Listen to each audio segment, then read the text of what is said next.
Welcome friends, chain gate की online class में आपका स्वागत है। मैं भय कुमार आपका फिर से एक बार हार्दिक स्वागत करता हूं। दोस्तों, जैसे कि आपको पता है कि ये चैन गेट का ऑनलाइन प्लेटफॉर्म है और आप अभी चैन गेट के इस प्लेटफॉर्म पर एनसीईआरटी क्लासेज कर रहे हैं। पिछले कुछ दिनों से हम लोग चैप्टर 6 एनसीईआरटी शुरू हमने किया था और हमने चैप्टर 6 को संपूर्णता दे दिया है। मतलब चैप्टर 6 जो था एनसीईआरटी की क्लास 6 जो है एनसीईआरटी की, उसका जो 1 से लेके 11 अध्याय जो है चैप्टर 1 से 11 तक हमने कवर कर दिया। और आजकल क्लास 7 एनसीईआरटी का चैप्टर 1 से चैप्टर 8 तक हमने इस पर कवर कर दिया है चैन गेट के माध्यम से। और आज जो है चैप्टर 9 हम करने जा रहे हैं, जिसका टॉपिक है, शीर्षक है क्षेत्रीय संस्कृतियों का निर्माण। तो दोस्तों, सबसे पहले आपसे कुछ जरूरी बात हो जाए कि अभी जो कोविड का समय है, कोविड के समय में आपसे मैं बार बार अनुरोध करता हूँ कि कोविड एप्रोप्रिएट जो प्रोटोकॉल है, बिहेवियर है, उसको आप फॉलो करिए। घर पर सुरक्षित रहिए और घर पर रह के इस चैन गेट के प्लेटफॉर्म से आप ऑनलाइन क्लास का मजा लीजिए। और घर बैठ के आप इस प्लेटफॉर्म के माध्यम से एनसीईआरटी पढ़िए, साथ साथ बीपीएससी स्पेशल चीजें भी पढ़िए। न्यूज इन शॉर्ट प्रोग्राम इस पर चलाए जा रहे हैं और भविष्य में और भी ऐसे प्रोग्राम इस पर लॉन्च होने वाले हैं जो प्रक्रियारत है। इससे जुड़ रही है। अभी भी जिन दोस्तों ने या नए अभ्यर्थी जो अभी सेशन में जुड़ रहे हैं, अगर उन्होंने अभी तक चैन गेट को सब्सक्राइब नहीं किया है तो चैन गेट आईएएस यूट्यूब पर जाके चैन गेट आईएएस टाइप कीजिएगा, चैन गेट आईएएस को सब्सक्राइब कीजिएगा। बेल आइकन 100% पर्सनलाइज मोड में जाके आप उसको ऑन कर लीजिए ताकि नोटिफिकेशन तक पहुंचते रहे। अपने दोस्तों के साथ, अपने अभिन्न मित्र के साथ और भी आपके कलीग्स जो होंगे, साथी जो सहपाठी होंगे और सुदूरवर्ती क्षेत्र के जो बच्चे होंगे जो जिज्ञासु तो हैं, किसी प्लेटफॉर्म की तलाश में है लेकिन अभी तक वहां तक नहीं पहुंच पाए हो, तो उनको आप चैन गेट के बारे में जरूर बताइएगा और कोशिश कीजिए कि चैन गेट से वो भी जुड़ पाए और इस क्लास का आनंद ले सके। दोस्तों, इसी के साथ हम शुरू करते हैं आज का सेशन। आज का जो टॉपिक है वो आप देखिए, हम बात कर रहे हैं, ये जो है आप जानिए एनसीईआरटी क्लास 7 का हम पढ़ा रहे हैं। क्लास 7 एनसीईआरटी है और उसका जो टॉपिक है, ये चैप्टर शीर्षक जो है, ये जो है 9th उसका अध्याय है। 9th अध्याय में हम लोग क्या पढ़ने वाले हैं आज? क्षेत्रीय संस्कृतियों का निर्माण। इससे पहले हमने क्या पढ़ा था वो भी आपको थोड़ा सा रिकॉल करना जरूरी है, तो बता दूं, क्योंकि बहुत सारे ऐसे बच्चे हैं जो आज नए जुड़ रहे हैं, तो उनको बार बार ये मन में भ्रम न रहे कि हम यहाँ से क्यों पढ़े, शुरुआत से पढ़े। शुरू शुरू में कन्फ्यूजन होता है, तो उस कन्फ्यूजन को दूर करने का हम प्रयास करते हैं। दोस्तों, ऐसा है कि आप इस क्लास इस सेशन के साथ हमारे साथ लाइव रहिए और बाकी जो है आप बाद में जाके चैन गेट के प्लेलिस्ट में जाएंगे, एनसीईआरटी सेशन को देख लीजिएगा। और फिर भी कॉन्सेप्चुअल क्लैरिटी अगर नहीं होती है, जैसे मैं तो मान के चलता हूँ कि इसमें मैं ऐसा पढ़ाता हूँ कि आपको बार बार किसी सोर्स की जरूरत नहीं पड़ेगी, अन्य सोर्स तक आपको नहीं जाना पड़ेगा। आप एक बार वीडियो देखेंगे तो आपको एकदम शीशे की तरह क्लियर साफ हो जाएगा। आप वो मैं इतना कॉन्सेप्ट से पढ़ाता हूँ। बेसिक लेवल एनसीईआरटी है तो आपको समझ भी उतनी आपकी है। ऐसे मैं आशा करता हूँ कि जब आप यूपीएससी और विभिन्न स्टेट पीसीएस की तैयारी कर रहे हैं तो आपकी समझ उतनी विकसित है। नए भी है तो घबराने की जरूरत नहीं है। एनसीईआरटी से आप एक बार जरूर जीवन काल में पढ़े होंगे, स्टूडेंट लाइफ में पढ़े होंगे। हाँ, ये है कि मन से नहीं पढ़ा हो, अब तो मन से पढ़ रहे हो तो आप उसको कर लोगे, फिर घबराने की जरूरत नहीं है। तो आज के सेशन से हम स्टार्ट करते हैं। इससे पहले हमने बताया था किस प्रकार मैंने शुरू में यहाँ पर एनसीईआरटी में क्लास 6 से लेकर अभी तक, एक तो प्राचीन भारत का जो सेशन है, इसमें हमने प्रस्तर युग से खासकर आदि मानव काल जो है, पूरा पाषाण काल से, पाषाण एज से लेकर, और हमने पाषाण एज कवर किया था। पाषाण एज के साथ हमने वैदिक काल, ऋग्वैदिक काल, थोड़ा बड़ा हड़प्पा की चर्चा हुई थी, फिर उसके महाजनपद काल की चर्चा हुई थी, बौद्ध जैन धर्म की चर्चा हुई इसमें। फिर हम लोग दिल्ली सल्तनत में चले आए। इसमें दिल्ली सल्तनत में खासकर सल्तनत एरा की बात हुई। सल्तनत एरा में आप जानते हैं मोहम्मद गौरी से लेकर, और सल्तनत एरा में हमने रजिया सुल्तान की हल्का सी झलक उसमें दी थी। फिर उसका अलाउद्दीन खिलजी के बारे में पढ़ा था, फिर उसका तुगलक के बारे में पढ़ा था। लोधी काल तक हम इब्राहिम लोधी, और यहाँ पर आप देख रहे हैं कि पानीपत का प्रथम युद्ध जो होता है, बैटल ऑफ पानीपत फर्स्ट जो है 1526 में, उसकी भी चर्चा हमने की थी। इतना ही नहीं, उससे जुड़े हुए थोड़ा आर्थिक पक्ष जैसे सैन्य गतिविधियां कैसी थी, राज्य का प्रशासन कैसा था। इसके बाद चोल, चेर, पांडे, इसके बारे में हमने चर्चा की। धीरे धीरे संस्कृतियों के बारे में हमने, छोटे छोटे संस्कृतियों के बारे में चर्चा की। हमने उसका भक्ति काल की बात की। भक्ति काल में फिर हमने यहाँ देखा, पिछला जो था हम लोग उपासना की पत्ती पर गए और भगवान से रिलेटेड जो संबंधी जो तथ्य थे उस पर हमने बात की। किस प्रकार उसमें बहुत सारे ऐसे पंथ थे, ब्राह्मण धर्म में सुधार के जो प्रयास शुरू हुए वो भी देखा गया। ब्राह्मण जो कर्मकांडी थे उनको दूर करने के प्रयास के लिए ब्राह्मण पंथ से ही बहुत सारे लोगों ने उदय लिया, जैसे शंकर के बारे में पढ़ा, रामानुज के बारे में हमने पढ़ा, और भी दक्षिण भारत में जो भक्ति काल का उदय था उसके बारे में हमने पढ़ा। फिर हमने आपको यहाँ जब गए तो सूफी एरा के बारे में, सूफी काल के संतों के बारे में पढ़ा, सूफीज्म के बारे में पढ़ा, इस्लाम के बारे में हमने पढ़ लिया था। इतना नहीं, हमने कबीर के बारे में, नानक के बारे में, यहाँ पर हमने सूरदास के बारे में, मीरा के बारे में, इनकी भक्ति की जो भावना है, जो हमने देखा किस प्रकार भक्ति भावना जो है यहाँ पर क्षेत्रीय बोली का प्रयोग किया जाता है और क्षेत्रीय भाषा के विकास का एक काल रहता है, स्वर्णिम एज है।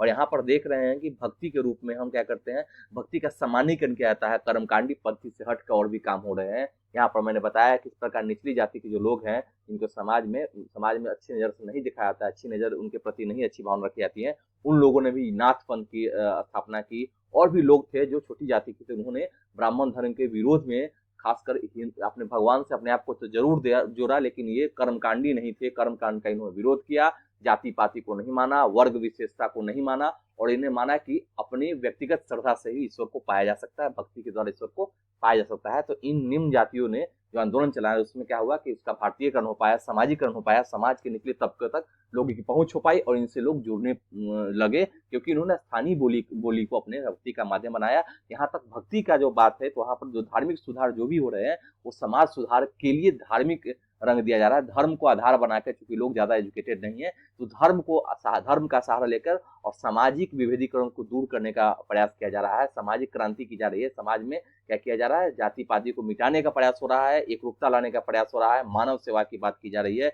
ईश्वर को मानव तुल्य बताया जा रहा है, मानव के रूप में ईश्वर को पूजा जाने जा रहा है। यहाँ पर कहा जा रहा है कि मानव सेवा ही ईश्वर सेवा है। तो आप देख रहे हैं भक्ति मार्ग जो है, भक्ति मार्ग में सहजता का यहाँ प्रभाव देखने को मिल रहा है। भक्ति मार्ग जो जटिल हो चुकी थी या कर्मकांडी हो चुकी थी, उसकी चर्चा हमने पिछले क्लास में की थी। इस प्रकार लोगों द्वारा, अन्य पंथों द्वारा, अन्य धर्मों द्वारा सुधार की गुंजाइश है, और सुधार के क्रम में बहुत सारे संतों की हमने चर्चा की थी।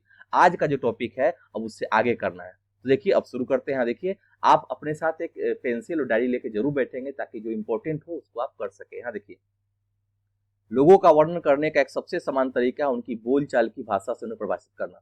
इसका अर्थ है कि आप जो भी लोग जो भाषाएं समझते हैं, जिन भाषा से अवगत है, अगर उनसे उन भाषा में उनसे बात की जाए, तो वो अपने आप को ज्यादा आपसे करीब हो पाएंगे, जुड़ पाएंगे, क्योंकि हम उनको सम्मान दे रहे हैं, उनकी भाषा में उनसे बातचीत कर रहे हैं। यहाँ पर कहने का यही अर्थ है।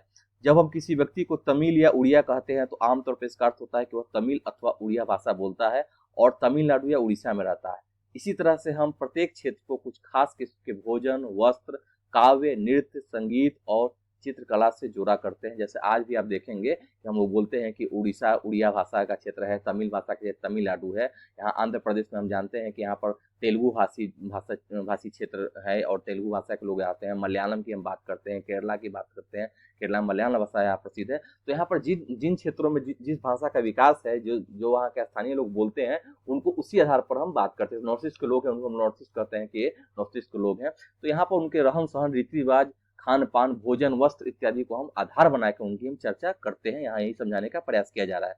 कभी कभी हम इन अस्मिताओं को मानकर चलते हैं और सोचते हैं कि ये युगांतर में अस्तित्व में है, किंतु भिन्न क्षेत्रों के बीच विभाजक सीमाओं के बनने में समय की भूमिका रही है, जिन्हें अब आज क्षेत्रीय संस्कृतियां समझते हैं। वे समय के साथ साथ बदली है, और सच तो यह है कि आज भी बदल रही है। ये क्षेत्रीय संस्कृतियां जटिल प्रक्रिया से विकसित हुई। इसकी चर्चा भी हमने पिछले क्लास में की थी, याद कीजिएगा। किस प्रकार संस्कृति का उदय होता है, सांस्कृतिक उदय में क्या क्या युग है, समाज में क्या क्या ऐसी पद्धतियां होती है जिसमें नई नई संस्कृतियों का नित्य प्रतिदिन क्या हो रहा है, विकास हो रहा है। तो यहाँ पर हम उसकी चर्चा कर चुके हैं, फिर भी यहाँ पढ़ेंगे आज। इस प्रक्रिया के तहत स्थानीय परंपराओं और उपमहाद्वीप के अन्य भागों के विचारों के आदान प्रदान ने एक दूसरे को संपन्न बनाया है। जैसा कि हम देखेंगे, कुछ परंपराएं तो कुछ विशेष क्षेत्रों की अपनी है, जबकि कुछ अन्य भिन्न भिन्न क्षेत्रों में एक समान प्रतीत होती है।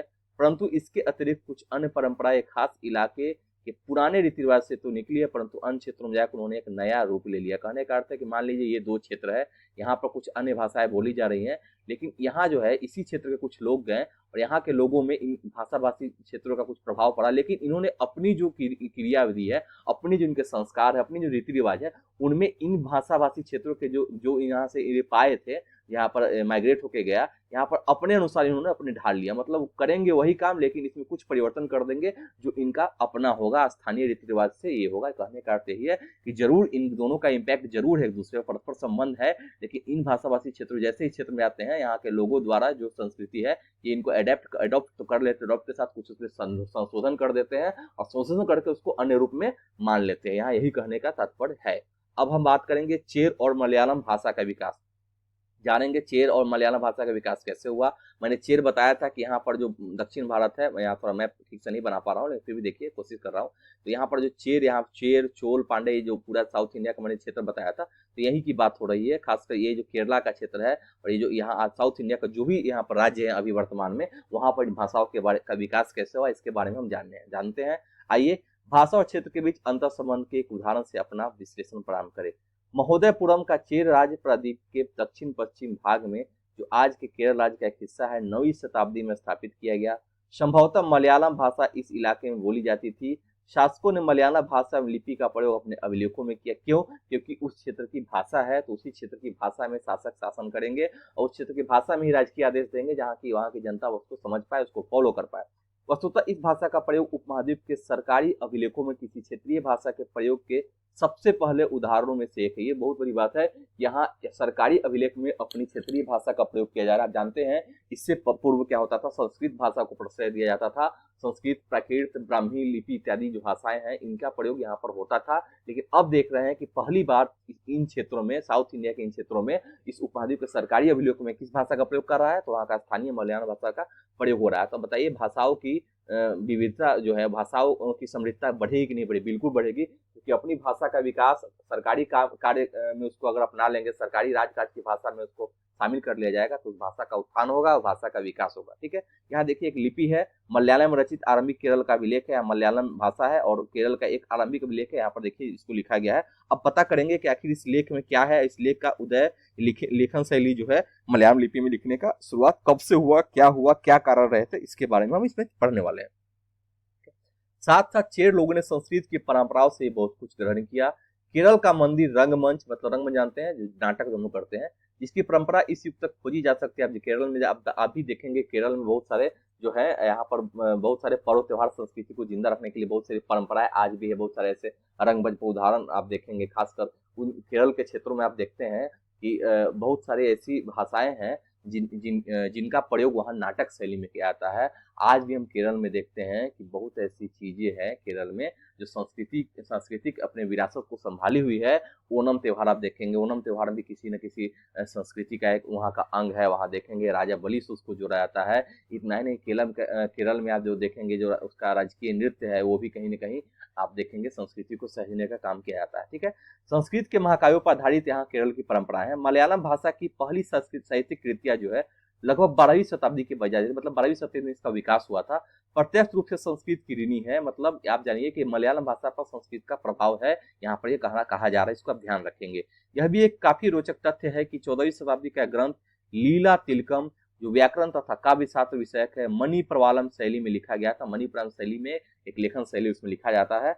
मणि प्रवालम का शाब्दिक अर्थ है हीरा और मूंगा, जो है दो भाषाओं संस्कृत तथा क्षेत्रीय भाषा के साथ साथ प्रयोग की ओर संकेत करता है। यहाँ देखिए मणि का अर्थ है हीरा और प्रवालम का अर्थ है मूंगा। बताया, देखिए हीरा से तुलना किया जाता है संस्कृत को और मूंगा से यहाँ मलयालम को जोड़ा गया है। और इन दोनों भाषा में जो मणि प्रवालम शैली, इसमें संस्कृत और मलयालम दोनों को जोड़ के लिखा गया। तो यहाँ पर यहाँ देख रहे हैं कि सांस्कृतिक विविधता में खासकर इन्होंने विरासत को संभाला, संस्कृत भाषा को भी नहीं छोड़ा और संस्कृत भाषा को में मिला दिया, मलयालम को मिला के नई भाषा शैली का इन्होंने विकास किया।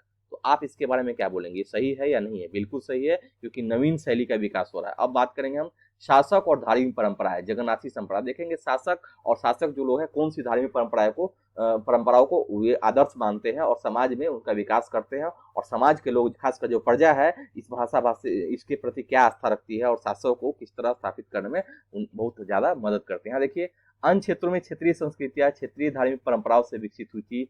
इस प्रक्रिया का सर्वोत्तम उदाहरण है पुरी, उड़ीसा में जगन्नाथ का संप्रदाय। जगन्नाथ का शाब्दिक अर्थ है दुनिया का मालिक, जो विष्णु का पर्याय। आदि देखेंगे जगन्नाथ में पुरी जो मंदिर, जगन्नाथ में जो पुरी जगन्नाथ धाम है वहाँ उड़ीसा में देखेंगे पुरी का जो मंदिर है, वहाँ पर आज भी बलराम, सुभद्रा और कृष्ण की प्रतिमा है, वहाँ आज भी झांकी निकाली जाती है। तो यहाँ बताया गया है कि कोई न कोई परंपरा से ही जुड़ी हुई है। यहाँ पर आज तक जगन्नाथ की काष्ठ प्रतिमा स्थानीय जनजाति लोगों द्वारा बनाई जाती है। जिससे तात्पर्य निकलता है जगन्नाथ मूलतः एक स्थानीय देवता थे जिन्हें आगे चलकर विष्णु का रूप मान लिया गया। मतलब विष्णु में जगन्नाथ को शामिल कर दिया गया, विष्णु भगवान में जगन्नाथ देवता को उनका एक रूप बना दिया गया। आप जानते हैं कि बहुत प्रकार के जो जनजातीय तत्व थे जिन्होंने अन्य स्थानीय धर्म को अपना विकास किया था, उनके विभिन्न संस्कृतियां थी। बाद में ब्राह्मणों ने क्या किया, ब्राह्मण धर्म में जो है ब्राह्मण धर्म के मुख्य देवता थे उनको उसमें समाहित कर लिया गया, उनको एक विशेष उपांग दे दिया गया, उनके अवतार में घोषित कर दिया गई और समाज का यहाँ भारतीयकरण हो पाया और हम राष्ट्रीय रूप से एक हो पाए। तो ये बहुत जरूरी थी इस वक्त।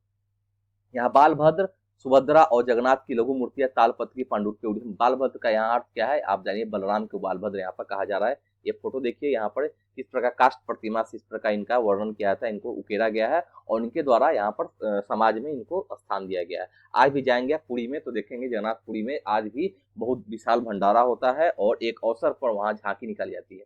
12वीं शताब्दी में गंग वंश के अत्यंत प्रतापी राजा अनंत वर्मन ने पुरी में पुरुषोत्तम जगन्नाथ के लिए एक मंदिर बनवाने का निश्चय किया। उसके बाद 1230 में राजा अनंग भीम तृतीय, इसको ध्यान रखिएगा, ने अपना राज्य पुरुषोत्तम जगन्नाथ को अर्पित कर दिया, स्वयं को जगन्नाथ का प्रतिनियुक्त घोषित किया। कहा कि उन्होंने जगन्नाथ भगवान को माना कि ये जो है मुख्य शासक है और मैं इनका छाया हूँ या प्रतिलिपि हूँ और इनके राज्य इनके नाम पर शासन करना शुरू कर दिया। इसका कारण क्या होगा कि जनता के बीच इनका प्रभाव बढ़ेगा, क्योंकि वहां के स्थानीय शासक ने क्या किया, अपने आप को जगन्नाथ को समर्पित कर दिया। भगवान को समर्पित करने का अर्थ है कि जनता के बीच वो लोकप्रिय होंगे, जनता उनकी बातें मानेंगी। तो एक प्रकार का भी तरीका है इस भी तरह से शासन को सुचारू ढंग से चलाने के लिए। जगन्नाथपुरी का एक मंदिर है, इसको देखिए कितना सुंदर मंदिर है। जो इस मंदिर को तीर्थ स्थल यानी तीर्थ यात्रा के केंद्र के रूप में महत्व प्राप्त होता गया, सामाजिक तथा राजनीतिक मामलों में भी इसकी सत्ता बढ़ती गई। आप देखिए सामाजिक मामलों में क्यों बढ़ेगी, समाज में उसका प्रभाव बढ़ा है।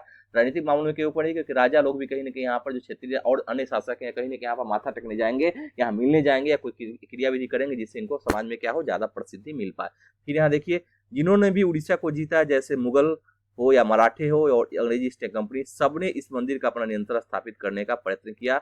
वे यह सब महसूस करते थे कि मंदिर पर नियंत्रण प्राप्त करने से स्थानीय जनता में उनका शासन स्वीकार हो जाएगा। मैंने बताया था ना कि सामाजिक स्वीकारता हेतु आपको मंदिर को पकड़ना होता था उसका, क्योंकि मंदिर के आसपास चारों तरफ ही, मंदिर की चारों तरफ से ही यहाँ माना जाता था कि मंदिर के इर्द गिर्द ही सामाजिक जो है गतिविधियां यहाँ पर केंद्रित रहती थी। तो मंदिर पर अगर आपका शासन हो गया, मंदिर पर आपका आधिपत्य हो गया, मंदिर को किसी भी तरह आपने अपने कब्जे में ले लिया, तो यहाँ पर आसपास के लोग आपको देवता मानेंगे, आपको आपकी सत्ता को स्वीकार करेंगे, क्योंकि आपने मंदिर को अपने अंदर में लिया और मंदिर के अधीन आपने दिखाया कि मैं भी मंदिर को मानता हूँ और जगन्नाथ यहाँ के मालिक है। तो इस प्रकार आपकी जो है सामाजिक स्वीकारता हो जाएगी। अब बात करेंगे राजपूत और शूरवीरता की परंपराएं, ये भी जानने की जरूरत है। 19वीं शताब्दी में ब्रिटिश लोग उस क्षेत्र को जहां आज का अधिकांश राजस्थान स्थित है राजपूताना कहते थे। इससे समझा जा सकता है कि वह एक ऐसा प्रदेश था जहां केवल अथवा प्रमुख रूप से राजपूत ही रहा करते थे, लेकिन यह बात आंशिक रूप से ही सत्य है। ऐसे अनेक समूह थे और आज भी है जो उत्तरी और मध्यवर्ती भारत के अनेक क्षेत्रों में अपने आप को राजपूत कहते हैं। यह भी सच है कि राजस्थान में राजपूतों के अलावा अन्य लोग भी रहते थे, तथापि अक्सर यह माना जाता है कि राजपूतों ने राजस्थान को विशिष्ट संस्कृति प्रदान की। मतलब विशेषता यह है कि राजपूतों की संख्या वहां बाहुल्य थी, मतलब ज्यादा थी, इसलिए राजपूत संस्कृति को उसको जोड़ा गया। ऐसा नहीं है कि वहां राजपूतों के अलावे और कोई जाति नहीं थी, कहने का तात्पर्य यहाँ यही है। ये सांस्कृतिक परंपराएं वहां के शासकों के आदर्शों तथा अभिलाषाओं के साथ घनिष्ठता से जुड़ी हुई थी। लगभग 8वीं शताब्दी से आज के राजस्थान के अधिकांश भाग पर विभिन्न परिवारों के राजपूत राजाओं का शासन रहा। पृथ्वीराज, अध्याय 2 मैंने पढ़ा था पृथ्वी चौहान के बारे में, पृथ्वी तृतीय के बारे में याद कीजिए आप। एक ऐसा ही शासक था। ये शासक ऐसे सूरवीरों के आदर्शों को अपने हृदय में संजोए रखते थे जिन्होंने रण क्षेत्र में बहादुरी से लड़ते हुए अक्सर मृत्यु का वर्ण किया मगर पीठ नहीं दिखाई। कहने का अर्थ है कि कोई भी राजा अगर युद्ध क्षेत्र में वीर गति को प्राप्त होता है तो ऐसा मान के चला जाता है कि इस राजा से अपने आप को जोड़ना बहुत ही बड़ा समाज में ज्यादा इनको पुण्य मिलता था, क्योंकि ये वीर गति को प्राप्त होते थे युद्ध क्षेत्र में बहादुरी से लड़ते हुए। तो ऐसी वीर राजाओं से अपने आप को जोड़ने का प्रयास वहां के लोग करते थे। इसी की चर्चा यहाँ पर हो रही है। बीकानेर के राजकुमार राज सिंह की यहाँ पे एक वीर एक शासक थे और इनकी फिगर यहाँ दिखाया गया है। तो कहीं ना कहीं यहाँ पे पेंटिंग जो बनाई जा रही है या इनके द्वारा यहाँ के राज्य की जनता इनके वंशज अपने आप को कहते हैं और कहीं ना कहीं राजपूत परंपरा में ये कहना चाहते हैं कि हम भी वीर वंशज के उत्पत्ति हैं, वीर वंशज से हम भी जुड़े हुए हैं, तो हमारा भी एक समृद्ध इतिहास रहा है। फिर आप बात करेंगे, आगे देखेंगे कि इन्हीं कहानियों काव्य गीतों में सुरक्षित है। ये विशेष रूप से प्रशिक्षित चारण भाटों द्वारा गाई जाती थी। ये चारण भाट ये थे जो राजा की प्रशंसा करते थे घूम घूम के विभिन्न क्षेत्रों में, ग्रामीण क्षेत्रों में, और उसके बदले इनको क्या हुआ था, अनाज मिलता था या छोटे छोटे जो भी खाने पानी पीने की चीजें वहां की भूपतियों द्वारा दी जाती थी, गांव के लोगों द्वारा दी जाती थी और ये राजा का प्रचार करते थे, राजा द्वारा भी इनको प्रश्रय दिया जाता था। तो यही चारण भाटन के माध्यम से ये जो है मौखिक शैली में राजा की प्रशंसा करते थे, राजा के गीत गाते थे। ये काव्य एवं गीत ऐसे शूरवीरों की स्मृति को सुरक्षित रखते थे।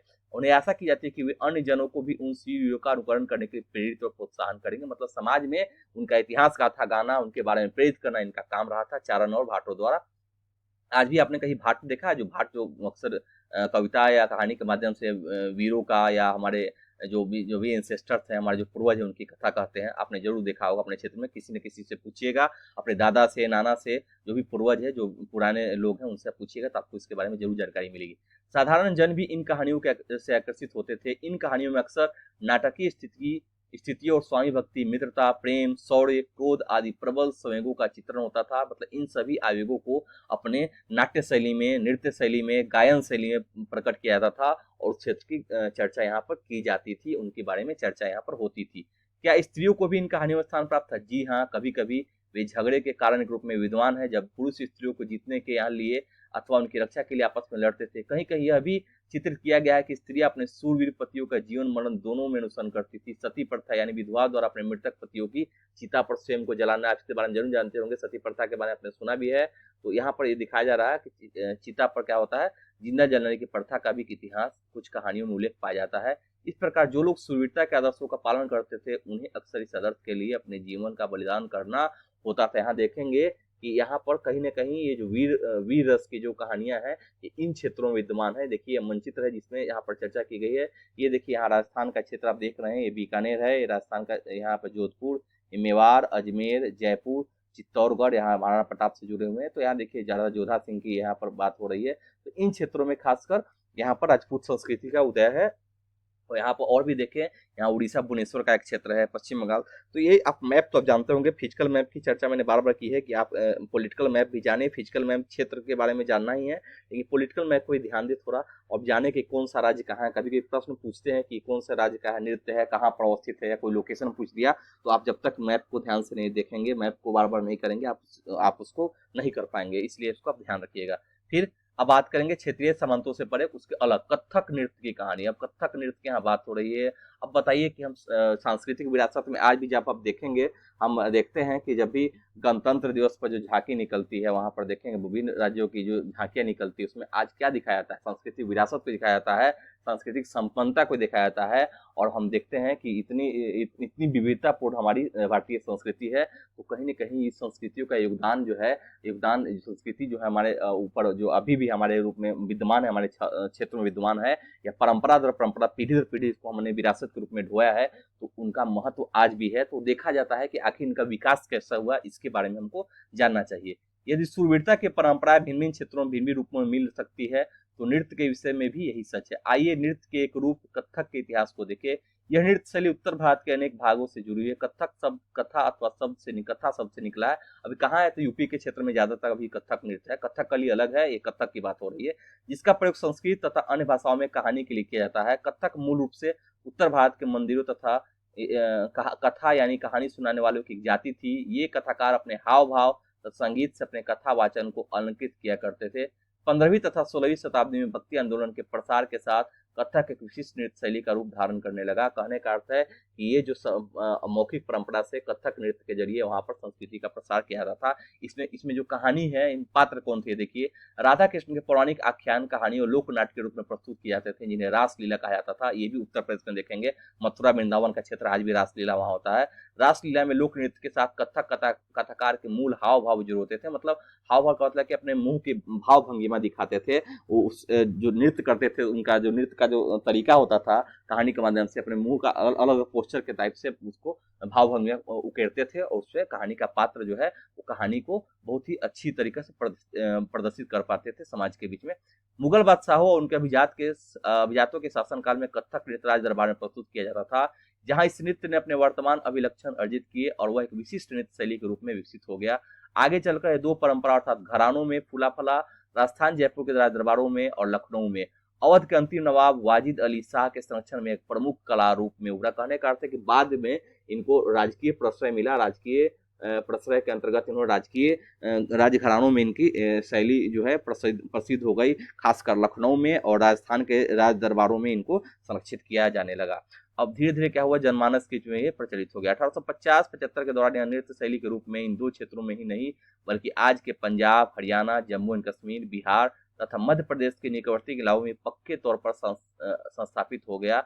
इसकी प्रस्तुति में क्लिष्ट बताएंगे क्या है, क्लिष्ट तथा द्रुत पर संचालन, उत्तम वेशभूषा तथा कहानियों के प्रस्तुतिकरण एवं अभिनय पर जोर दिया जाने लगा। कहना है कि यहाँ पर या तो बहुत तेजी में चलते हैं, बहुत तेजी में अपना पैर घुंघरू बांध के नाचते हैं, या मंद गति में चलते हैं। वेशभूषा का इनका अलग मुखौटा पहनते हैं, अलग प्रकार के साजो सज्जा पर विशेष ध्यान देते हैं, कहानी को प्रस्तुत करते हैं, अभिनय करते हैं। इस प्रकार इसको कला के रूप में प्रदर्शित किया जाता है।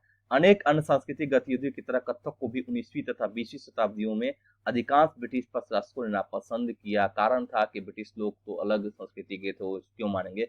फिर भी यह जीवित बचा रहा और गणिकाओं द्वारा पेश किया। गणिकाओं के अर्थ है कि राज दरबार में जो नृत्यांगनाएं थी, गणिकाध्यक्ष का आप जरूर चर्चा सुनेंगे, खासकर मौर्य काल में आपको बताएंगे कि गणिकाध्यक्ष भी एक पोस्ट होता था और गणिकाओं से भी टैक्स लिया जाता था। तो ये जो है उनके द्वारा पेश किया जाता था। स्वतंत्रता प्राप्ति के बाद तो देश में इसे 6 साहित्य नृत्यों में मान्यता मिल गई। मतलब आज भी साहित्य शास्त्रीय नृत्य के रूप में ये आज भी संकलित है और इसको मान्यता प्राप्त हो रहा है। अब यहाँ देखिए खजुराहो का एक पेंटिंग है, यहाँ पर खजुराहो के पेंटिंग जो है इसको ध्यान से देखिए। ये लक्ष्मण मंदिर का है, नृत्य की कक्षा लक्ष्मण मंदिर खजुराहो। यहाँ नृत्य की कक्षा दिखाई, नृत्य सिखाने का प्रयास किया जा रहा है। इसका बहुत ही सुंदर दृश्य यहाँ पर देख रहे हैं। फिर इतना ही नहीं, आप यहाँ देखिए कि आप आज भी देखेंगे कि आपके ग्रामीण क्षेत्रों में नाट नटुआ का नृत्य होता है, नटुआ नृत्य देखते हैं। बलि के अधिष्ठान पर बहुत सारे नृत्य होते हैं, तो इनके बारे में आप जरूर बता कीजिएगा कि क्या होता है, इनका महत्व क्या है। तो ये आप जानेंगे तो आप क्लास से कोरिलेट कर पाएंगे और अपने आप को ध्यान रखेंगे, कभी भी लेखन शैली में उसका प्रयोग करेंगे तो आपको मार्क्स अच्छे मिलने वाले हैं। अब हम बात करते हैं शास्त्रीय नृत्य के बारे में। किस कला रूप को शास्त्रीय माना जाए, इस प्रश्न का उत्तर देना अक्सर बहुत कठिन होता है। क्या हम उस रूप या शैली को शास्त्रीय कहते हैं जिसका विषय धार्मिक हो, अथवा क्या हम उसे शास्त्रीय इसलिए मानते हैं क्योंकि उसके लिए अधिक कौशल की आवश्यकता होती है जो कई वर्षों के लंबे प्रशिक्षण से ही प्राप्त होता है, अथवा यह शास्त्रीय इसलिए है क्योंकि निर्धारित नियमों के अनुसार ही प्रदर्शित या प्रस्तुत किया जाता है और उसमें विभिन्नताओं को प्रोत्साहन नहीं दिया जाता है। ये ऐसे प्रश्न हैं जिन पर हमें विचार करने की आवश्यकता है। यह भी स्मरणीय है कि बहुत से ऐसे नृत्य रूपों में जिन्हें लोक नृत्य हम कहते हैं, आज जानते हैं लोक नृत्य के बारे में जरूर सुना होगा आपने, कि श्रेणी में रखा गया है, वे विशिष्टताएं पाई जाती है जिन्हें शास्त्रीय रूपों का विशिष्ट लक्षण बताया जाता है। यद्यपि शास्त्रीय विशेषण का प्रयोग उन कला रूपों की श्रेष्ठता का सूचक हो सकता है, फिर भी यह हमेशा शब्दशः सही नहीं होता। अन्य नृत्य रूप जिन्हें इस समय शास्त्रीय माना जाता है निम्नलिखित है, जैसे कि अभी शास्त्रीय नृत्य का एक लिस्ट दिया गया, आप ध्यान दे दीजिए। भरतनाट्यम जो तमिलनाडु का है, कथकली जो केरला का है, ओडिसी उड़ीसा का है, कुचिपुड़ी आंध्र प्रदेश का है, मणिपुरी मणिपुर का है। तो कथक नृत्यांगना एक दरबारी चित्र है, देखिए कथक नृत्य का फिगर देखा गया है, कथक नृत्य यहाँ पर हो रहा है। देखिए वेशभूषा साजो से विशेष ध्यान है, इनका जो पैर फुटप्रिंट देख रहे हैं, ये जो कला का अनुपम दृश्य है। आप कभी कथक नृत्य को देखिएगा यूट्यूब पर सर्च करके, देखिए जो वेशभूषा वो पहनते हैं या जिस प्रकार की भाव भंगिमा उनके चेहरे पर होती है, आप देख के लगेगा कि कितनी ट्रेनिंग की जरूरत है, कितनी दक्षता की जरूरत होती है, कितनी कुशल नायिकाएं होती है, नायक होते हैं। और कभी कोई तो पुरुष भी महिला के ड्रेस में डांस करते हैं और महिला भी पुरुष के रूप में डांस करते हैं। तो ये सांस्कृतिक विरासत है जो कहीं ना कहीं हमारे समाज में आज भी मौजूद है, इसलिए इसका ज्यादा महत्व है, आप जान के चलिए। ठीक है, अब बात करेंगे संरक्षकों के लिए चित्रकला लघु चित्रों की परंपरा, इसकी चर्चा आप करेंगे हम।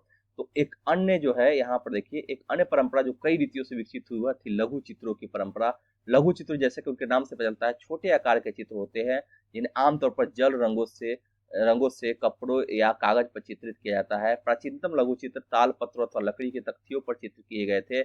इनमें से सर्वाधिक सुंदर चित्र जो पश्चिम भारत में पाए गए जैन ग्रंथों को सचित्र बनाने के लिए प्रयोग किए गए थे। मुगल बादशाह अकबर, जहांगीर और शाहजहां ने अत्यंत कुशल चित्रकारों को संरक्षण प्रदान किया था। दसवंत का नाम सुने होंगे, बसावन का नाम आपने सुना होगा। जैसे मुगल दरबारी जो है, मुगल दरबार में ये दरबारी चित्रकार थे और इनको प्रश्रय दिया गया था और उन्होंने चित्रकला को संरक्षण दिया था। जो प्राथमिक रूप से इतिहास और काव्यों की पांडुलिपियां चित्रित करते थे। कहने का अर्थ है कि ये उन्हीं महत्वपूर्ण जो पांडुलिपियां हैं उसको चित्र करने का प्रयास करते थे। ये पांडुलिपियां आमतौर पर चटक रंगों में चित्र की जाती है। चटक मतलब चटकीले रंग जो ज्यादा ही आकर्षक लगे, और उन्हें दरबार के दृश्य, लड़ाई तथा शिकार का दृश्य, सामाजिक जीवन के अन्य पहलू चित्र किया जाता, मतलब लोक विषय और राजकीय विषय को शामिल किया जाता था। अक्सर उपहार के तौर पर इन चित्रों का आदान प्रदान किया जाता था और एक कुछ गिने चुने लोग लोगों, बादशाह और अनखंडित जनों द्वारा ही देखे जा सकते थे। कहने का अर्थ है कि पेंटिंग में बहुत कम ही लोगों की पकड़ थी और इसको विशेष आयोजन पर प्रस्तुत किया जाता था, भेंट के रूप में स्वीकार किया। देखिए एक पेंटिंग क्या है, कितना सुंदर दृश्य है। पेंटिंग को देखिए, यहाँ पर पेंटिंग पर या तो आप देख रहे हैं कि यहाँ पेंटिंग में आप एक चीज देखिए कि यहाँ ये जो पेंटिंग में लघु चित्र बनाए गए हैं, इसमें शिकार के दौरान आराम करते हुए अकबर अकबर का मुगल चित्र है। अकबर शिकार के दौरान आराम कर रहा है, अकबर के चारों तरफ से देखिए सेवा वाह हो रहा है। तो शिकार के बाद अकबर जो आराम कर रहा है, इनका ये पेंटिंग इन्होंने बनाया है, लघु चित्र इन्होंने बनाया है। ठीक है, अब हम आगे बात करेंगे कि आखिर इस पेंटिंग में हम क्या देख पाते हैं, कैसे बनाया था। अब देखेंगे मुगल साम्राज्य के पतन। मुगल साम्राज्य के पतन के साथ अनेक चित्रकार जो है मुगल दरबार छोड़कर नए उभरने वाले क्षेत्रीय राज्यों के दरबारों में चले गए। आगे पढ़ेंगे हम। परिणामस्वरूप मुगलों की कलात्मक रुचियों ने दक्षिण के क्षेत्रीय दरबारों, राजस्थान के राजपूती राजदरबारों को प्रभावित किया। कहने का अर्थ है कि जब मुगल प्रश्रय उनको नहीं मिला, मुगल उतना ही कमजोर हो गया या कला के प्रति उनका रुझान नहीं रहा, तो क्या करेंगे, ये इन्होंने माइग्रेट कर लिया अन्य राज्यों में। और अन्य राज्यों में जो अन्य क्षेत्रों में जो शासकीय जो छोटे मोटे शासक थे या वहाँ के जो अभिजात वर्ग थे, उनके यहाँ उन्होंने प्रश्रय लिया, वहां पर भी इन्होंने कला को प्रश्रय दिया, कला को जिंदा रखा। लेकिन इसके साथ ही उन्होंने अपनी विशिष्ट विशेषताओं को सुरक्षित रखा और उसका विकास भी किया। मतलब क्षेत्रीय शैली को भी जोड़ दिया, जहां जाएंगे वहां की क्षेत्रीय शैली को भी पेंटिंग में उतार दिया, उसमें निखार आ गया। मुगल उदाहरणों का अनुसरण करते हुए शासकों उनके दरबारों के दृष्टि चित्रित किए जाने लगे। इनके साथ साथ मेवाड़, जोधपुर, बूंदी, कोटा और किशनगढ़ जैसे केंद्रों में पौराणिक कथाओं तथा काव्यों को भी का चित्रण बढ़ावा जारी रहा। आप देखेंगे यहाँ पर बूंदी कोटा शैली है, किशनगढ़ शैली है, आप इसके बारे में प्रश्न यूपीएससी में पूछे गए हैं।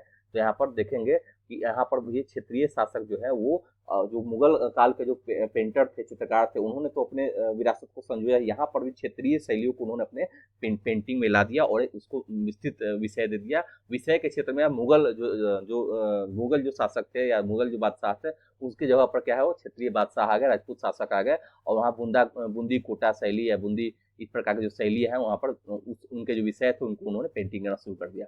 ऐसा ही एक अन्य क्षेत्र था आधुनिक हिमाचल प्रदेश के इर्द गिर्द हिमालय की तलहटी का कौन सा क्षेत्र देखें हम, ये देखिए तलहटी का इलाका। 17वीं शताब्दी के बाद वाले वर्षों में इस क्षेत्र को लघु चित्रकला की एक साहसपूर्ण एवं भावप्रवण शैली का विकास हो गया, जिसे बसोहली शैली कहा जाता था। यहाँ भाव को ज्यादा ये दिया गया है, मतलब अपनी भावना को किस प्रकार चित्र में उकेर देना। और वीर गाथा, खासकर साहसपूर्ण, मतलब कोई अभियान का फिगर हो, इस प्रकार का पिक्चर यहाँ चित्र बनाए जा रहे थे।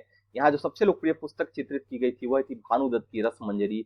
1739 में नादिर शाह के आक्रमण और दिल्ली विजय के परिणाम स्वरूप मुगल कलाकार मैदानी इलाकों की अनिश्चितताओं से बचने के लिए पहाड़ी क्षेत्रों की ओर पलायन कर गए। मतलब बार बार संघर्ष के जीवन को क्यों जीते रहे, पहाड़ी क्षेत्रों में इन्होंने रुख किया और वहां गए। उन्होंने वहां जाते ही आश्रयदाता तैयार मिले, जिसके फलस्वरूप चित्रकारी की कांगड़ा शैली विकसित हुई।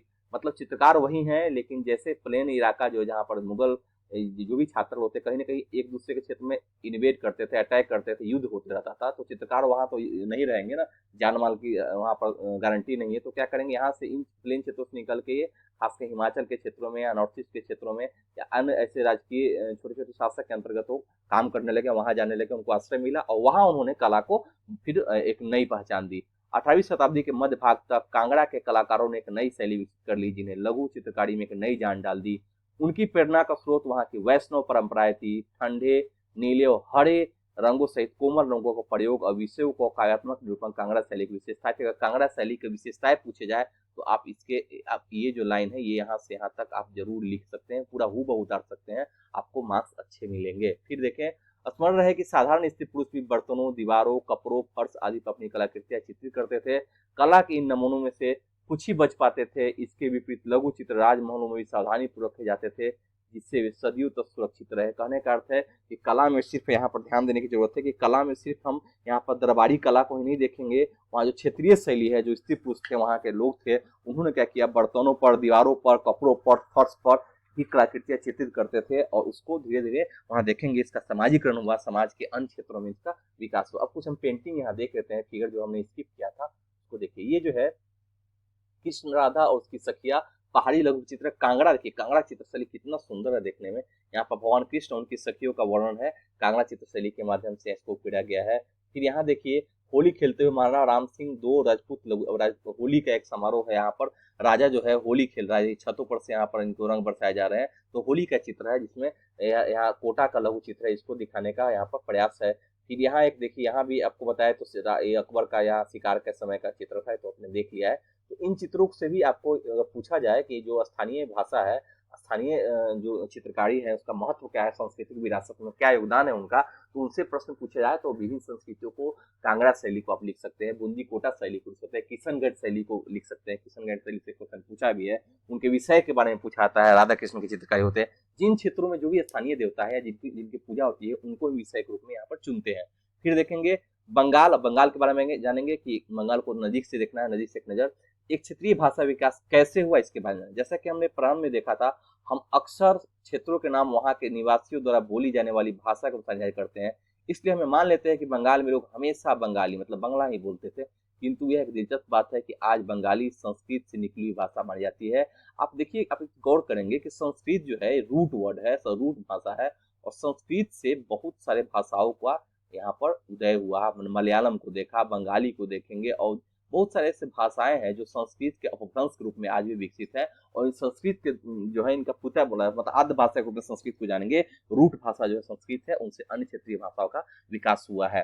प्रारंभिक ईसा पूर्व प्रथम सहस्त्राब्दी के मध्य भाग के संस्कृत ग्रंथों के अध्ययन से पता चलता है कि बंगाल के लोग संस्कृत में से उपजी हुई भाषा नहीं बोलते थे, तो फिर नई भाषा का उद्भव कैसे हुआ। अब ये प्रश्न पूछता है, अपने आप में प्रश्न पूछ कर समझाता है कि बंगाली लोग अगर संस्कृत नहीं समझते तो फिर बंगाली के बगैर संस्कृत से क्यों मानेंगे। तो इसके प्रमाण है, ईसा पूर्व चौथी तीसरी शताब्दी में बंगाल और मगध दक्षिण बिहार के बीच वाणिज्यिक संबंध स्थापित होने लगे थे, जिसके कारण संभवतः यहाँ पर क्या हो रहा है, संभवतः यहाँ देखेंगे संस्कृति का प्रभाव बढ़ता गया हुआ, क्योंकि बंगाली कल्चर और मगध का जो क्षेत्र आप देख रहे हैं, बिहार में पटना, राजगीर, गया का क्षेत्र है, मगध जनपद वही है, और बंगाल से वहाँ पर व्यापार व्यवसाय हो रहा है। तो व्यापार व्यवसाय के चक्कर में जब लोग एक दूसरे के क्षेत्र में घूमेंगे तो उनके संस्कृतियों से प्रभावित होंगे, अपनी संस्कृतियों से अवगत भी कराएंगे, नई संस्कृतियों को जानेंगे, उन क्षेत्र में उसका प्रयोग भी करेंगे। खान पान में भी क्या होता है, विभिन्न क्षेत्रों में अलग प्रकार के खान पान है, लेकिन हम उससे प्रभावित होते हैं तो जरूर हम प्रयोग करते हैं। दक्षिण भारत का इडली सोडा इडली सांभर हम लोग खाते हैं, इडली सांभर अगर हम प्रयोग करते हैं तो हम अब नॉर्थ इंडिया वाले भी क्या कर रहे हैं, इडली सांभर बनाना शुरू कर दिए हैं, घर में डोसा बनाना शुरू कर दिया और खाना शुरू कर दिया, क्योंकि अच्छा लगा टेस्ट बदलने में। फिर हम लोग यहाँ पर देख रहे हैं कि मोमो भी खाने लगे हैं। तो उत्तर पूर्व भारत के जो लोग हैं, वहाँ पर जो वहाँ लोग हैं वो मोमो खाते हैं, मोमो बनाते हैं, तो उनका प्रभाव भी हम पर पड़ा। तो यहाँ देख रहे हैं कि कहीं ना कहीं खान पान का प्रभाव तो आसानी से पड़ रहा है, तो संस्कृति का प्रभाव देर से ही, लेकिन उसका प्रभाव जरूर पड़ेगा। खान पान के साथ साथ रहन सहन, वेशभूषा, बोलचाल की भाषा का प्रभाव कहीं ना कहीं मिलेगा। और जो दो प्रकार की नई संस्कृतियों का समावेशन होगा तो नई संस्कृति निकल के आएगी, और उसमें कहीं ना कहीं हमें एक नया एक समाज में एक नया प्रकार का, नई प्रकार की ऊर्जा का विकास होगा, नई भाषा का विकास होगा, नई शैली का विकास होगा, नई रचना होगी। तो ये बहुत खुशी की बात है, क्योंकि समृद्धता तो कम बेश बढ़ने ही वाली है। चौथी शताब्दी के दौरान गुप्त वंशीय शासकों ने उत्तरी बंगाल पर अपना राजनीतिक नियंत्रण स्थापित कर लिया और वहां ब्राह्मणों को बसाना शुरू कर दिया। यही कारण है। अब देखिए, इस प्रकार गंगा की मध्य घाटी के भाषाई तथा सांस्कृतिक प्रभाव अधिक प्रबल हो गए, और 7वीं शताब्दी में चीनी यात्री ह्वानसंग की बात की, जिन्होंने पाया कि बंगाल में सर्वत्र संस्कृत से संबंधित भाषाओं का ही प्रयोग हो रहा था। कहने का अर्थ है, जैसे ही गुप्त वंशीय शासक का राजकीय भाषा क्या है, संस्कृत है। आप देखेंगे गुप्त वंश में संस्कृत का बहुत ज्यादा योगदान होता है। गुप्त काल को हम बोलते भी है कि स्वर्ण युग बोला जाता है। कारण क्या है उसके बारे में जरूर पढ़ेंगे इस टॉपिक में। यहाँ देखिए कि गुप्त काल में संस्कृत को ज्यादा प्रश्रय दिया, राजकीय भाषा के रूप में प्रयोग किया गया, ब्राह्मणों को अनुदान दी गई, ब्राह्मणों द्वारा मंदिर निर्माण हुआ, बहुत सारे ऐसे कार्य गुप्त काल में आप देखेंगे। तो आखिर गुप्त काल का प्रभाव बंगाल के क्षेत्र में, जब बंगाल उनके अंतर्गत आएगा, तो बंगाल में उन्होंने ब्राह्मणों को भूमि देकर, अनुदान देकर बसाना शुरू किया, और वहां कहीं ना कहीं संस्कृत का जो है विकास हुआ, और इन्हीं संस्कृत से कहीं ना कहीं बंगाली भाषा का टकराव हुआ होगा, या बंगाली भाषा उसी से निकल के आई होगी, या तो एक दूसरे से संक्रमण फेज में कुछ नए तत्व जुड़े होंगे, यही आपको देखने को मिलेंगे। फिर यहाँ बात करेंगे अब कि 8वीं शताब्दी। यहाँ पर देखिए, यहाँ पर एक चीज आप ध्यान दीजिएगा कि आपसे बार बार पूछा जाता है कि संस्कृत को अगर हम रूट वर्ड मानते हैं, संस्कृत अगर रूट है, हर भाषा के विकास में उसका योगदान है, तो आखिर संस्कृत उस क्षेत्र में बिना फैले हुए उस भाषा का विकास कैसे हो गया।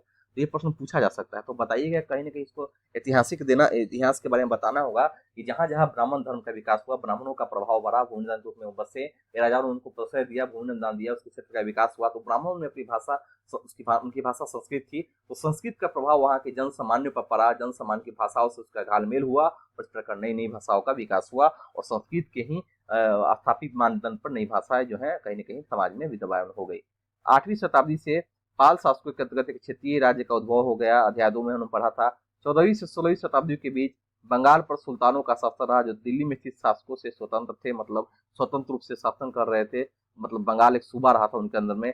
1586 में जब अकबर ने इस प्रदेश बंगाल को जीत लिया तो उसे सूबा माना जाने लगा, उससे पहले सूबा नहीं था। उस समय प्रशासन की भाषा तो फारसी थी, लेकिन बंगाली एक क्षेत्रीय भाषा के रूप में विकसित हो रही थी। मतलब अभी देखें कि बंगाली भाषा का विकास हो रहा है, क्रमिक रूप से बढ़ रहा है, पूरी तरह से समृद्ध नहीं हुआ है। वस्तुतः 15वीं शताब्दी तक आते आते उपभाषाओं तथा बोलियों का बंगाली समूह एक सामान्य साहित्यिक भाषा के द्वारा एकबद्ध हो गया। यह साहित्यिक भाषा उस क्षेत्र के पश्चिमी भाग की बोलचाल की भाषा थी, जिसे अब पश्चिम बंगाल कहा जाता है। यद्यपि बंगाली का उद्भव जो है संस्कृत से हुआ है, पर यह अपने क्रम में विकास की अनेक अवस्थाओं से गुजरी है। इसके अलावा गैर संस्कृत शब्दों का एक विशाल शब्द भंडार, जो जनजातीय भाषाओं, फारसी, यूरोपीय भाषाओं सहित अनेक स्रोतों से इसे प्राप्त हुआ है, आवधिक बंगाली का एक हिस्सा बन गया है। मतलब अगर पूछा जाए कि बंगाली भाषा के में किसका किसका योगदान है, तो आप निसंकोच बताइए कि संस्कृत का भी प्रभाव है। संस्कृत के साथ साथ गैर संस्कृत भाषा में जो भी है, उसके बाद जनजातीय भाषाओं का ही प्रभाव। जनजातीय भाषा में आप देखेंगे कि जनजातीय लोगों में कौन कौन से भाषा, मुंडा है, संथाल है, तो इनकी जो भाषा संथाली हो गई, ये सब जो भाषा है उनको भी आप देखेंगे, खैरवाड़ी सब भाषा की प्रभाव है। उसके बाद फारसी भाषा का भी इसमें योगदान है, साथ साथ यूरोपीय भाषा, इन सभी भाषा से मिल के इसका विकास हुआ है। और इस प्रकार इन सभी के इनरिचमेंट से, सभी के मेल से क्या हुआ, अंत में बंगाली जो है, बंगाली भाषा अपने आप को समृद्ध कर पाई और बंगाली भाषा के रूप में अब इसको हम पढ़ पा रहे हैं। ठीक है, तो बंगाली के प्रारंभिक साहित्य जो है दो श्रेणियों में बांटा जा सकता है। एक श्रेणी संस्कृत की ऋणी है, दूसरी उससे स्वतंत्र है। पहली श्रेणी में मतलब संस्कृत की जो ऋणी है, संस्कृत महाकाव्य का अनुवाद मंगल काव्य, शाब्दिक अर्थ में शुभ यानी मांगलिक काव्य, जो स्थानीय देवी देवता से संबंधित है, जो पूजा पाठ में जो यूज करते हैं गान मान में, उसका प्रयोग। और भक्ति साहित्य जैसे गौड़ीय वैष्णव आंदोलन के नेता श्री चैतन्य देव की जीवनियां आदि शामिल है। चैतन्य महाप्रभु के बारे में मैंने बताया था कि वैष्णव थे और उन्होंने हरे कृष्ण कृष्ण कृष्ण हरे हरे, मतलब भक्ति को ज्यादा चैतन्य महाप्रभु ने ये दिया था। तो चैतन्य महाप्रभु वैष्णवी पंथ के थे और उनकी भाषाएं भी थी सरल भाषा में थी। उन्होंने सहज्ञान का विकास किया था, तो सहज्ञान धर्म का ही प्रभाव जो पड़ा। तो विभिन्न धर्मों का, विभिन्न भाषाओं के, विभिन्न संस्कृतियों का, विभिन्न राजवंशों की भाषाएं थी, क्षेत्रीय भाषा से मिल गई और नई बंगाली संस्कृति का उदय हुआ, बंगाली भाषा का उदय हुआ। दूसरी श्रेणी में नाथ साहित्य शामिल है। नाथ संप्रदाय के बारे में आपको याद है, बताइए कमेंट करके।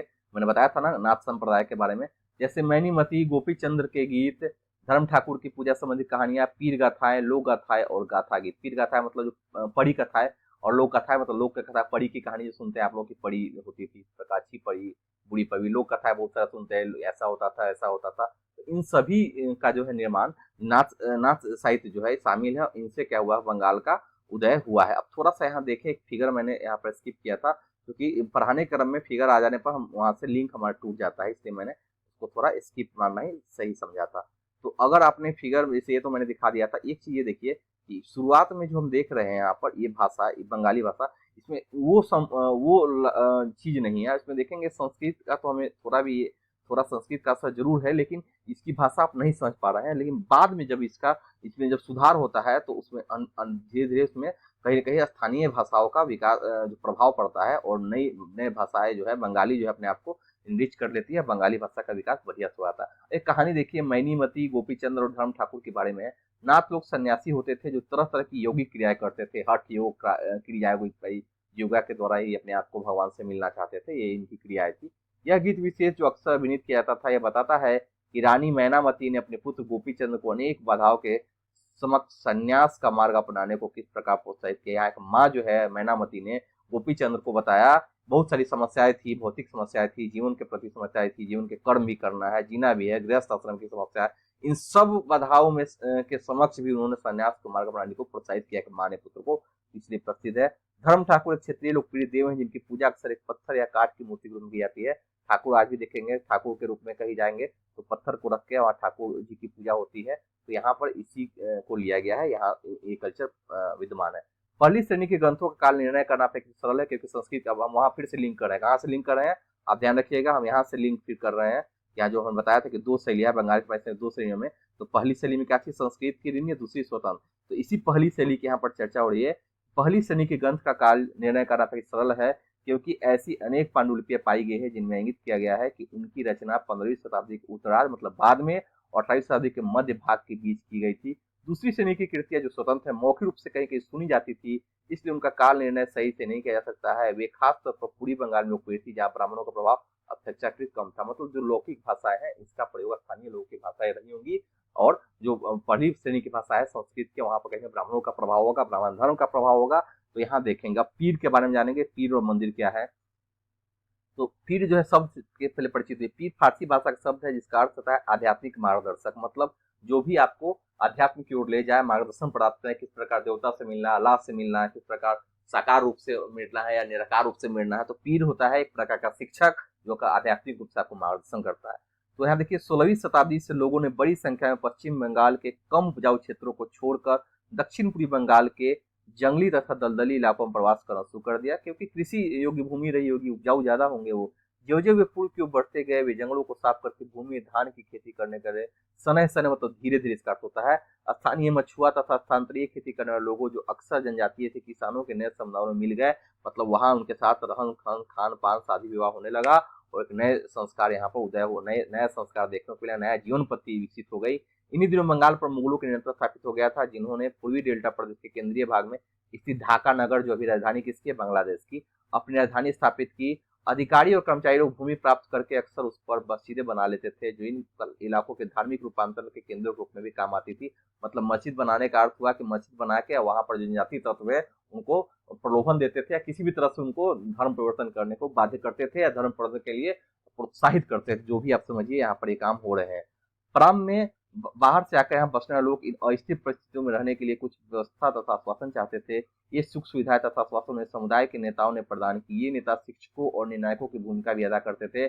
कभी कभी ऐसा समझा जाता था कि इन नेताओं के पास अलौकिक शक्तियां हैं, स्नेह और आदर से लोग इन्हें पीर कहा करते थे। मतलब कुछ ऐसे लोग भी थे जो प्रोत्साहित करते थे कि आप इस क्षेत्र में रहिए, यहाँ पर शांति व्यवस्था रहेगी, प्रशासन से हम बात करेंगे, यहाँ पर शांति से आप रह सकते हैं, व्यापार व्यवसाय कर सकते हैं, इस तरह से जीवन जी सकते हैं। तो उनको वो पीर कहने लगे, क्योंकि उनको वो मानते थे लोग कि इनके पास अलौकिक शक्तियां है और इसके सहारे ये हमारा ये सहयोग कर रहे हैं।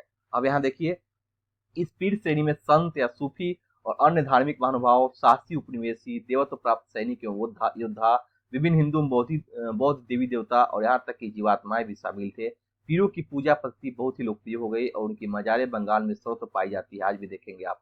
बंगाल में 15वीं शताब्दी के बाद वाले वर्षों में मंदिर बनाने का दौर जोरों पर रहा, जो 19वीं शताब्दी में आकर समाप्त हो गया। हमने देखा है अध्याय 2.5 में कि मंदिर और अन्य धार्मिक भवन अक्सर उन व्यक्तियों और समूहों द्वारा बनाए जाते थे जो शक्तिशाली बन रहे थे। कहने का अर्थ है कि मैंने आपको बताया था, कहानी याद कीजिए, रिकॉल कीजिए कि मंदिर मस्जिद में खर्च कौन करे, जिसके संसाधन है, संसाधन तो खर्च क्यों करेंगे, अपनी प्रतिष्ठा समाज में पाने के लिए, समाज के लोग उनको जाने। आज भी देखते हैं कि जो दिखावापन जो है उन लोगों के द्वारा किया जाता है, शो ऑफ, कि हम बहुत ही ज्यादा संपन्न हैं और वहां पर वो चाहते हैं कि कुछ लोग उनको जाने, लेकिन वहां पर उस वक्त ऐसी स्थिति नहीं थी। वहां समाज के शक्तिशाली लोग जो थे, धार्मिक लोग जो थे, वो कहीं न कहीं धर्म को आधार बना के मंदिर मस्जिद का निर्माण करते थे, अपने को लोगों में लोकप्रिय करते थे।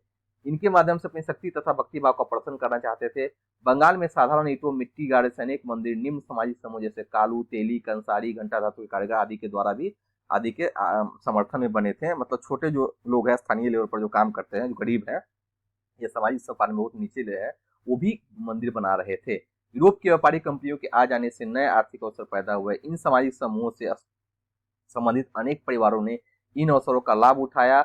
जैसे जैसे लोगों की सामाजिक तथा आर्थिक स्थिति बढ़ती गई, उन्होंने इस स्मारकों के निर्माण के माध्यम से अपनी परिस्थिति या प्रतिष्ठा की घोषणा कर दी। देखे कि जैसे संपन्नता आएगा, इन्होंने चूंकि संपन्नता आने पर क्या करेंगे, अपने को समाज में ज्यादा प्रसिद्ध करने के लिए ये धर्म को ही आधार बनाएंगे। चूंकि धार्मिक लोग ज्यादा है, वो मंदिर बना देंगे या कुछ ऐसे धार्मिक क्रियाकलाप करेंगे जिनसे लोगों में उनकी प्रसिद्धि हो पाए।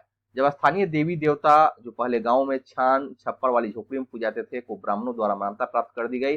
उनकी प्रतिमाएं मंदिरों में स्थापित की जाने लगी। इस प्रकार देखेंगे कि आप इन मंदिरों में जब उनके देवताओं को शामिल किया गया तो उनको एक अस्थायी जगह मिल गया, उनकी प्रतिमा बन गई, उनकी पूजा होने लगी। उनके धार्मिक स्थल पर कभी न कभी जब स्थापित किया जाता है, उस समय मेला लगने लगा, कोई न कोई अनुष्ठान होने लगा। तो इस प्रकार उनका प्रभाव समाज में बढ़ने लगा। ठीक है, अब देखिए एक फिगर यहाँ पर, एक चौचाला मंदिर यहाँ पर, इसको देखिए, और एक पहले जो फूस का मंदिर था, यहाँ पर देवता रहते थे। बाद में जब संपन्नता बढ़ी तो उन्होंने इस प्रकार के मंदिर का निर्माण कर दिया और यहाँ पर हमने इसको कंप्लीट किया। तो दोस्तों आज मैं इतना ही छोड़ देता हूँ, क्योंकि आज जो है किसी कारणवश हम लाइव क्लास नहीं ले पाए, या अब कोविड का ये प्रकोप इतना ज्यादा खतरनाक है कि घर पे ही रख के पढ़ना ज्यादा जरूरी है। तो आज जो है एनसीईआरटी का जो सेशन हुआ है, एनसीईआरटी क्लास का ये सेशन आज हमने ऑडियो आर्टिकल के माध्यम से किया, ऑडियो के द्वारा किया। तो फिर भी आपको दिक्कत तो नहीं होगी, और जैसे ही लाइव क्लास की स्थिति बनेगी फिर से हम लाइव क्लास आके पढ़ाना आपको शुरू कर देंगे। तब तक इस वीडियो को देखिए, ये भी चैप्टर कंप्लीट नहीं हुआ, चैप्टर 9 का पार्ट 2 हम जरूर करेंगे और पार्ट 2 में आपको हम बताएंगे कि बाकी की स्थिति क्या है। और सबसे अंत में आपको बताने की जरूरत है कि जब भी मैं चैप्टर समाप्त करता हूँ या शुरू करता हूँ तो रिकॉल जरूर कर देता हूँ, ताकि पिछले जो हमने पिछले दिनों पढ़ाया, पिछले क्लास में पढ़ाया, उससे आप कनेक्ट हो पाए। तो घबराने की जरूरत नहीं, जो नए विद्यार्थी हैं वो भी घबराए नहीं, बस आप कंटिन्यू रखिए, पंक्चुअलिटी के साथ आप पढ़िए, आप सक्सेस आपकी सफलता जरूर होगी और सुनिश्चित है। क्योंकि अगर आप मन से पढ़ते रहेंगे और एक रूटीन फॉलो करेंगे तो कहीं ना कहीं आप सफलता के बहुत करीब होंगे। थोड़े घबराहट की जरूरत नहीं है, जो नए हैं वो भी पढ़े, जो पुराने हो तो समझदार हैं ही। और जो नए विद्यार्थी हैं वो भी कमेंट करके प्रश्न पूछ सकते हैं, कोई दिक्कत है पढ़ने में, समझने में, एनसीईआरटी पढ़ने में दिक्कत आ रही है तो वो भी जरूर हमसे शेयर कीजिए और हमसे बात कीजिए, ताकि आपको मैं बता पाऊँ, मार्गदर्शन कर पाऊँ। दोस्तों, ये चैनगढ़ का जो प्लेटफॉर्म है, इसके माध्यम से आपको एनसीईआरटी हम पूरी बखूबी से, जिसका ऑनलाइन प्लेटफॉर्म है, उसको पढ़ा रहे हैं और कोशिश कर रहे हैं कि आपके कॉन्सेप्ट में कोई दिक्कत ना रहे। एनसीईआरटी आपका एक बार कवर हुआ, फिर हम स्पेसिफिक टॉपिक में चलेंगे, उसके बाद थोड़ा डीप में पढ़ेंगे, विस्तृत अध्ययन करेंगे। एग्जामिनेशन में बहुत ही फायदा होगा, एनसीईआरटी का तो फायदा है ही। तो अभी भी जिन्होंने इस चैनगढ़ के प्लेटफॉर्म को सब्सक्राइब नहीं किया है वो कृपया जाइए यूट्यूब पर चैनगढ़ आईएएस टाइप कीजिए। अभी जो देख रहे हैं तो सबसे पहले तो आप सुन रहे हैं तो आप अभी ही कर दीजिए सब्सक्राइब और लाइक जरूर कीजिए, कमेंट भी कीजिए, प्रश्न कीजिए, कुछ कोरिलेट कीजिएगा, बातचीत कीजिएगा। तो इसमें क्या होगा, थोड़ा हमारा भी मन बढ़ेगा और हम भी थोड़ा मनोबल से पढ़ाएंगे। और आपसे कम्युनिकेशन के साथ बात करने में ये भी पता चलता है कि हमको क्लास का स्ट्रेंथ पता चलता है कि लोगों के समझ क्या है। अगर मुझे लगेगा कि और भी थोड़ा ज़्यादा विस्तृत पढ़ाना है या और समझा के पढ़ाना है तो मैं इसकी भी कोशिश करूंगा। तो दोस्तों, पहले इसको सब्सक्राइब कीजिए, दोस्तों के साथ चैनगढ़ का लिंक भी शेयर कीजिए। बहुत सारे सोशल मीडिया आप यूज करते हैं मनोरंजन के व्यू से ही कीजिए, लेकिन आप इसको शेयर कीजिए, वैसे लोगों तक भी चैनगढ़ का ये जो डिस्क्रिप्शन है, चैनगढ़ का जो ये लिंक है, इसको आप शेयर कीजिए, अधिक अधिक सब्सक्राइब कीजिए, ज़्यादा से ज़्यादा इस पर इसको शेयर कीजिए, ज़्यादा से ज़्यादा इस पर कमेंट भी कीजिए, लाइक भी कीजिए और मोटिवेट होकर पढ़िए, पूरी ऊर्जा के साथ पढ़िए। कभी ये मान के नहीं चलना, हारना कभी नहीं है, क्योंकि मन के हारे हार है, मन के जीते जीत। तो मन में ये प्रबल भावना रखिए, मन को मजबूत बनाइए और इस कोविड काल में आप घर पर बैठ के पढ़िए, सुरक्षित रह के पढ़िए। मैं तो यही आशा करता हूँ, मेरी बहुत ही मैं बहुत ही ज़्यादा सकारात्मक नज़र से रखता हूँ, वो बहुत ही ऑप्टिमिस्टिक व्यक्ति हूँ और मैं आशा करता हूँ कि आप भी जो है इस संकट की घड़ी में भी आप कोविड अप्रूव्ड प्रोटोकॉल को फॉलो भी करेंगे, पढ़ेंगे भी और आपकी जो है नौकरी जो है सुनिश्चित है, आप अधिकारी जरूर बनेंगे। चयनगढ़ का जो ध्येय वाक्य है, चयन तक चैन नहीं, तो मैं बार बार दोहराता हूँ, अभी भी दोहरा रहा हूँ कि हम चैन तक नहीं बैठेंगे जब तक आपको हम चयनित न करवा दे, बस आपका साथ चाहिए। तो दोस्तों, बहुत बहुत धन्यवाद। आज का सेशन समाप्त करते हैं। अगले वीडियो में जो अध्याय 9 है इसका हम पार्ट 2 लेके आएंगे और आप जरूर पंक्चुअलिटी के साथ देखिएगा, इसको आप स्किप मत कीजिएगा। किसी कारण से, किसी व्यक्तिगत कारण से आप छोड़ भी देते हैं तो आप बाद में आप जाके उसके प्लेलिस्ट में चैनगढ़ में जाइएगा, ये एनसीईआरटी का प्लेलिस्ट में जाके उसको जरूर देख लीजिएगा और हमसे जरूर शेयर कीजिए। दोस्तों, इसी के साथ ये वीडियो समाप्त करता हूँ। बहुत बहुत बहुत बहुत धन्यवाद आपका। जय हिंद दोस्तों।